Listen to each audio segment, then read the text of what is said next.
Bismillahirrahmanirrahim. Assalamualaikum warahmatullahi wabarakatuh. Selamat pagi, selamat siang, selamat sore, atau selamat malam, dan salam sejahtera untuk kita semua. Di sini, izinkan saya untuk memperkenalkan diri. Nama saya Aldian Saputra Utama dengan NPM 200120200502. Di sini saya akan mempresentasikan mengenai bagaimana pengembangan wallet di Pangandaran itu sendiri.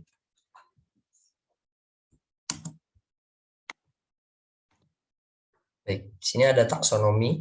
Taksonomi wallet itu pertama kingdomnya itu adalah Animalia, filumnya Chordata, subfilumnya Vertebrata, kelasnya Apes, familia Apopidae, genus Colocalia, dan spesiesnya itu ada beberapa macam.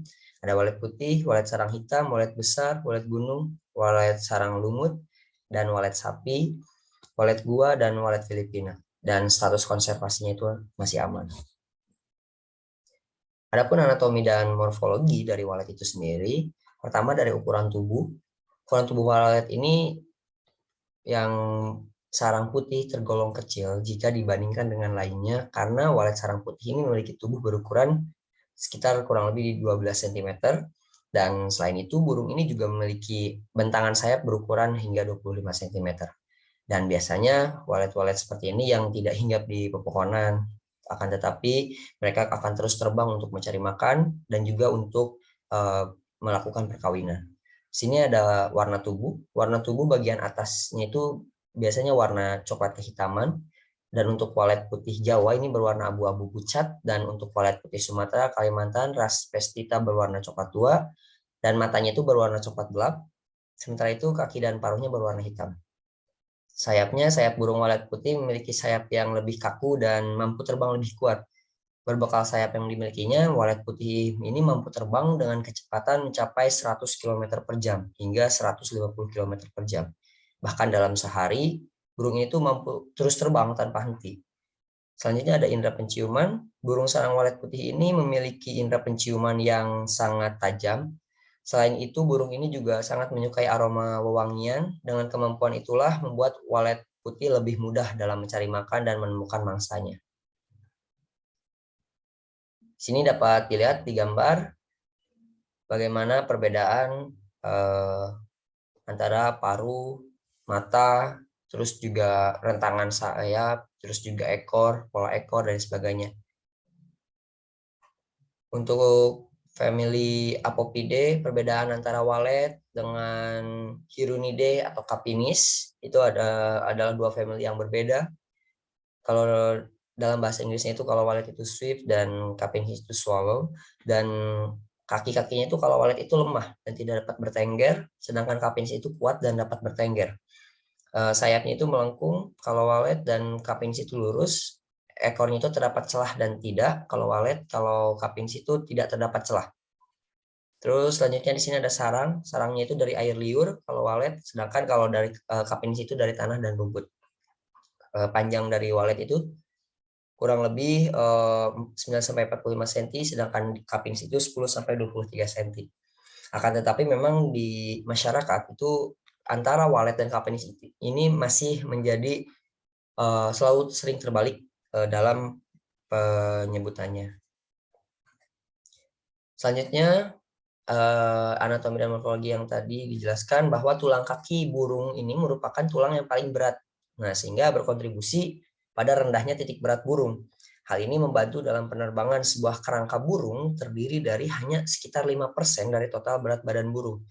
Sehingga dapat kita tahu bahwa kenapa walet ini tidak bisa bertengger, karena memang ukuran kakinya itu kecil, dan itu menyebabkan bagaimana dia itu terbang bermigrasi bisa sampai ratusan kilometer dengan kecepatan 100-150 km yang sudah tadi saya jelaskan. Itu karena memang rangkanya itu sudah didesain sedemikian rupa untuk bermanuver, untuk terbang dengan kecepatan yang tinggi dan melakukan migrasi yang jauh seperti itu. Terus pamprodaktil adalah susunan jari kaki di mana keempat jari ini dapat menghadap ke depan atau burung dapat memutar kedua jari belakang. Bentuk kaki seperti ini merupakan karakteristik dari burung walet. Terus di sini ada sayap, memiliki sayap yang kuat dan tubuh ringan. Burung walet putih ini mampu menempuh jarak yang jauh. Kaki juga berpengaruh terhadap lama terbang walet itu sendiri. Sini ada sistem pencernaan. Sistem pencernaan burung walet ini memiliki susunan saluran pencernaan yang hampir sama dengan jenis burung lain.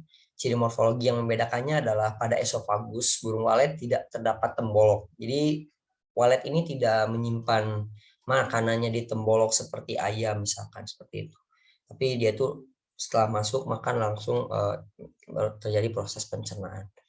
Burung walet memiliki usus dengan vili-vili yang sangat kecil dan halus sehingga makanan dengan mudah dan cepat dapat dicerna serta diserap sari-sarinya yang kemudian akan digunakan sebagai sumber energi tubuh. Itu menurut WLT 1982. Sini dapat dilihat bahwa kita ketahui bahwa walet ini terbang bermigrasi terus juga sanggup untuk tidak bertengger, kekuatan dalam terbangnya itu sangat kuat dan lain sebagainya karena memang dari sistem metabolismenya juga dalam pencernaannya juga walet ini termasuk cepat karena harus makanan itu dirombak secara cepat menjadi sebuah energi untuk mereka hidup pokok, baik itu terbang, mencari makan, terus juga mungkin membuat sarang dan lain sebagainya.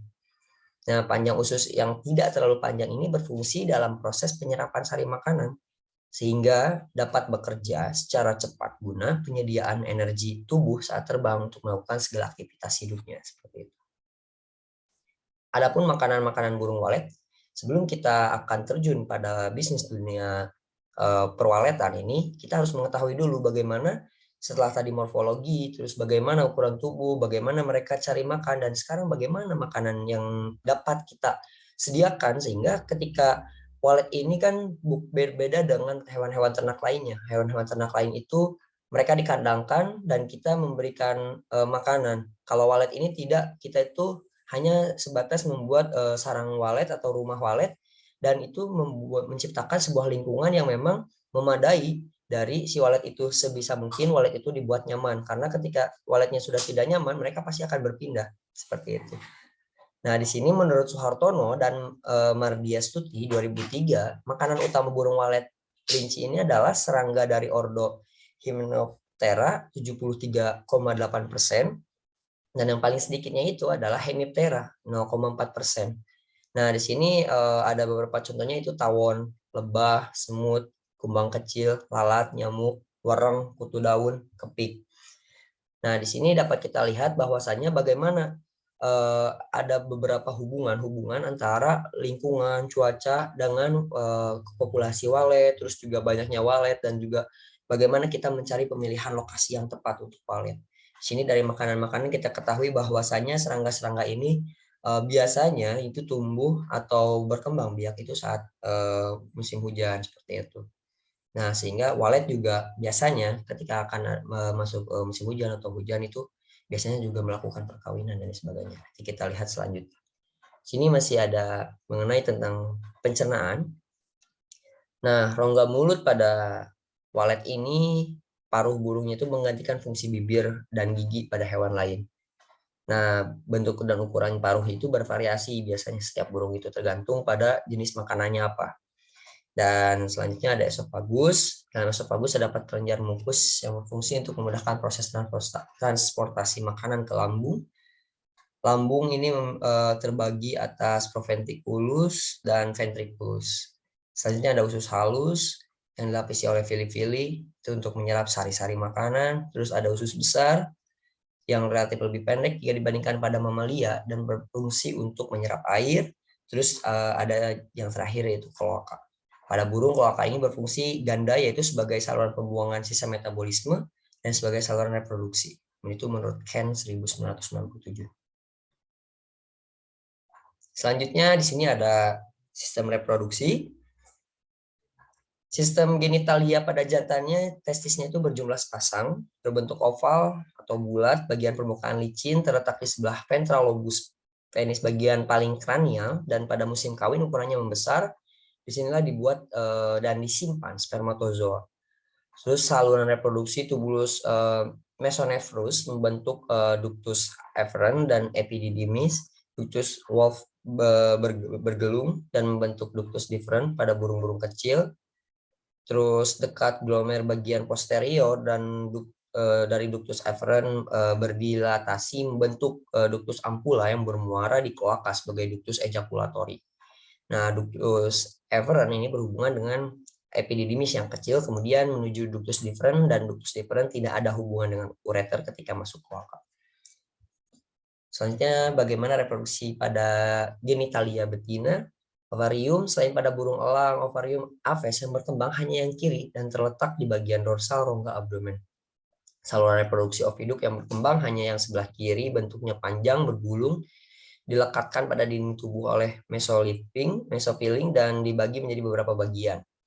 Di posteriornya adalah magnum yang akan mensekresikan albumin, selanjutnya isthmus yang mensekresikan membran sel telur dalam dan luar uterus atau cell gland untuk menghasilkan cangkang kapur. Selanjutnya di sini reproduksi baik umur dan dewasa kelamin pada walet itu sendiri, usia produktifnya itu 8 bulan dan umur mencapai 6 tahun. Saat musim kawin, 2 ekor walet ini terbang beriringan dan warna bulu dewasa dominan hitam dan mengeluarkan suara tek tek tek tek tek tek seperti itu. Komunikasi. Beberapa jenis walet menggunakan ekolokasi dalam menentukan posisinya di dalam gua yang gelap. Dan tidak seperti kelelawar, walet ini membuat suara klik dalam jangkauan pendengar manusia. Akan tetapi memang beberapa penelitiannya itu masih jarang karena memang agak sulit ya untuk dilakukan. Dan saya baru menemukan beberapa jurnal yang memang dari luar bahwa bunyi klik itu terdiri dari 2 pulsa broadband 3-10 kHz dan yang dipisahkan oleh jeda sesaat 1-3 milidetik. Jadi di situ ada sebuah ketukan seperti hampir sama dengan bagaimana cara melihat di dalam gelap itu dengan menggunakan ekolokasi. Akan tetapi memang berbeda dengan kelelawar. Kalau walet ini membuat suara klik dalam jangkauan pendengaran manusia. Nah, selanjutnya pada perkawinan, walet ini mengandung monogami. Terus jantan akan mengarahkan betina menuju sarang musim kawin saat masuk, yaitu pada musim hujan yang sudah tadi saya jelaskan. Bertelur sampai 1-2 butir dengan proses pengeraman itu 21 hari dan jantan betinanya sama-sama membangun sarang.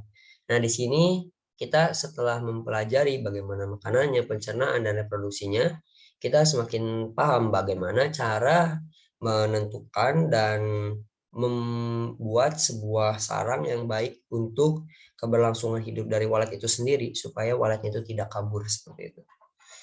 Sini ada pun sarang walet dari beberapa penelitian menurut Sirendin dan kawan-kawan 2018. Ini bahwasanya memang terdiri sarang walet itu ada 3 bagian.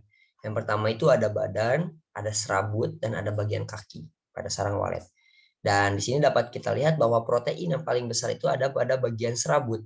Itu kurang lebih di 75% dan bagian badan 70% dan bagian kaki 63%. Ini menurut hasil dari uji di lab oleh Sirendin dan kawan-kawan 2018. Nah, sarang ini dibuat dari air liur atau ada tambahan lain seperti bulu dan rumputan yang direkat dengan air liur menurut Budiman 2005.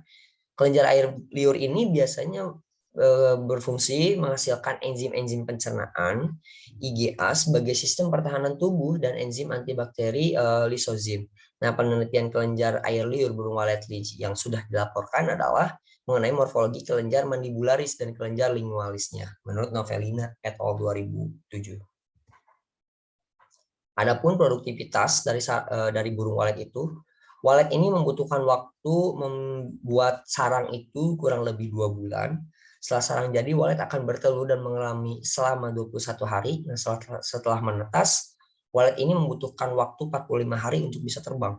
Jika dijumlah, maka walet butuh sekali berbiak atau menghasilkan berproduksi adalah kurang lebih di 4 bulan.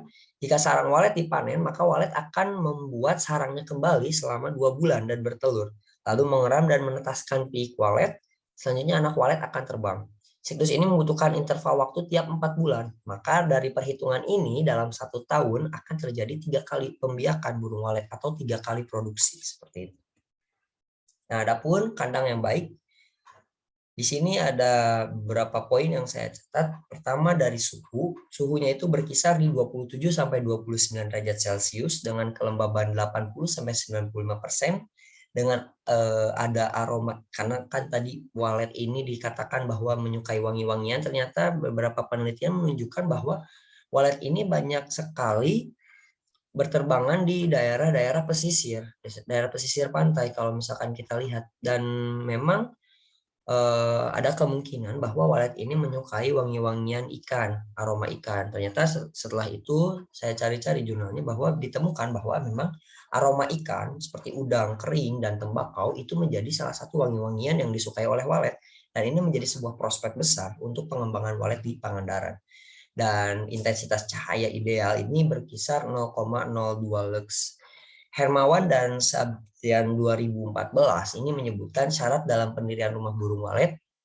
Pertama adalah dataran rendah dengan ketinggian maksimum 1000 meter di atas permukaan laut, daerah yang jauh dari pengaruh kemajuan teknologi dan perkembangan masyarakat, daerah yang jauh dari gangguan burung-burung buas pemakan daging, daerah dengan pesawahan, padang rumput, hutan-hutan terbuka, pantai, danau, sungai, rawa-rawa merupakan daerah yang paling tepat. Terletak di kawasan sentra walet dan dalam jalur lintasan walet. Nah, adapun rumah walet yang sudah beberapa yang saya desain dengan beberapa referensi. Di sini tinggi lantainya itu kurang lebih 2,5 meter dengan lebar 4 meter, panjang 8 meter, nesting room 4 kali 5 meter, LMB-nya 100 kali 40 cm, tinggi menaranya 1,7 meter, luas menaranya itu 4 kali 3 meter. Nah, lubang sekatnya itu 2 kali 2 meter, jarak lubang angin 1 meter dari lantai, dan jarak siripnya itu 37 cm.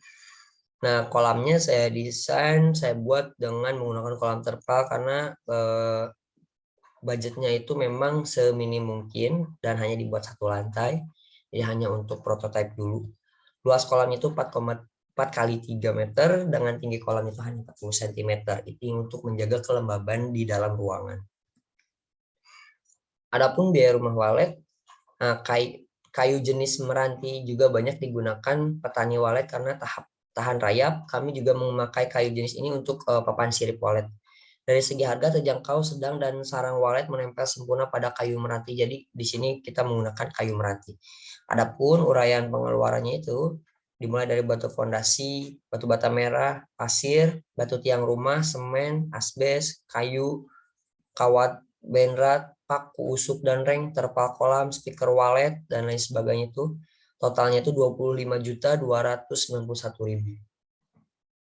Dan ada beberapa teknologi yang bisa kita terapkan di sana, yaitu penyediaan pakan. Pertama, mengumpulkan jerami kemudian dibasahi dengan air.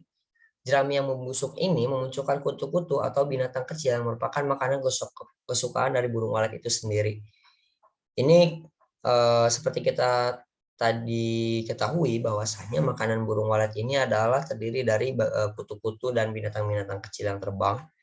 Dan setelah beberapa kali dia pelajari bahwa dengan mengumpulkan jerami kemudian dibasahi dengan air, jerami ini yang membusuk ini akan memunculkan kutu-kutu dan kemungkinan bisa menjadi sebuah pakan dari walet itu sendiri.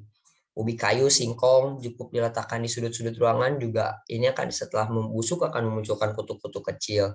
Terus juga kulit buah nanas juga sangat efektif memanggil atau menghadirkan serangga terbang kecil ke dalam rumah walet. Terus juga bisa juga dengan mengumpulkan limbah rumah tangga, baik itu dari sayur atau buah-buahan, sebab itu semua jika membusuk akan memanggil serangga kecil.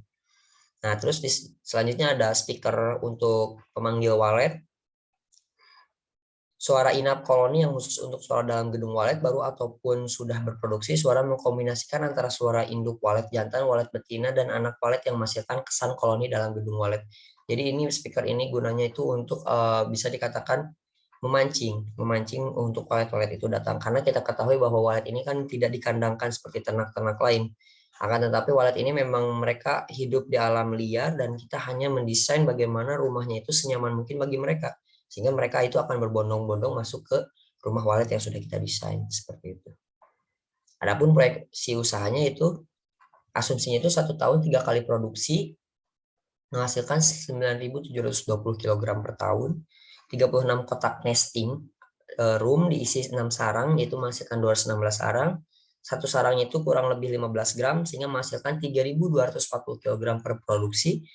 Harga 1 kilogramnya itu diasumsikan 10 juta rupiah. dan 9.720 yang dihasilkan itu saya potong 720 kg karena human error dan cuaca. Dalam 1 tahun menghasilkan kurang lebih di 90 juta rupiah dengan biaya operasional per bulannya itu 2 juta rupiah, biaya operasional per 12 bulannya 24 juta rupiah, dan keuntungan bersih dalam 1 tahun itu 66 juta rupiah. 36 kotak nesting room kali 6 sarang per kotak, 216 sarang dibulatkan ke bawah jadi 200 sarang. Dengan asumsi satu sarangnya 15 gram, 15 kali 200 sama dengan 3 kg, 1 kg harga 10 juta. Mungkin sekian dan terima kasih. Assalamualaikum warahmatullahi wabarakatuh.